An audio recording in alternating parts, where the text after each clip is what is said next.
I think it is so interesting that a lot of black Christians can talk about how Charlie Kirk was a racist. And I'm not saying he is or he wasn't. But you're shacking up. You're living with a man you're not married to. As if God can't overlook him being racist, but God will overlook you shacking up. I think it's just so crazy. I hope there's a parking on top of the deck today, Lord Jesus. Sweet white Jesus. Make it so for me. And if you pay attention to me, I don't really talk about sins because I think that Christ has already taken care of our sin issue. The only thing you'll hear me talk about, Jawali! The only thing you'll hear me talk about, especially for women, is shacking up. Because it is so disrespectful to women.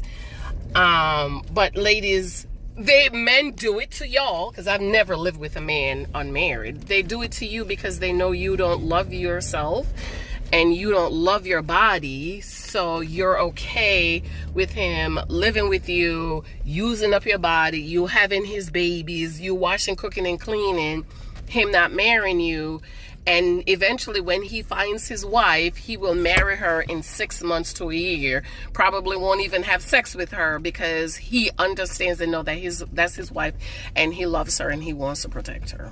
Okay? So when you're talking about this person is a racist or whatever, again, I'm not saying he is or I'm not saying he's not. You need to look at yourself and say, what am I doing? When you stand before God, and again, you will not hear me talk about sin because Christ has already taken care of our sin issues. You will hear me talk about making the Lord Jesus Christ the Lord of your life and living for Christ. And I think one of the biggest failures in the church, let me say the black church, is the ministry of grace. I think that it has not been taught and has been taught properly.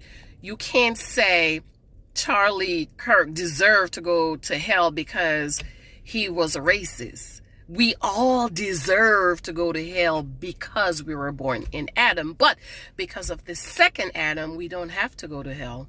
We can make the Lord Jesus Christ the Lord of our lives. So if you don't know him, make Jesus Christ the Lord of your life today. Mwah, love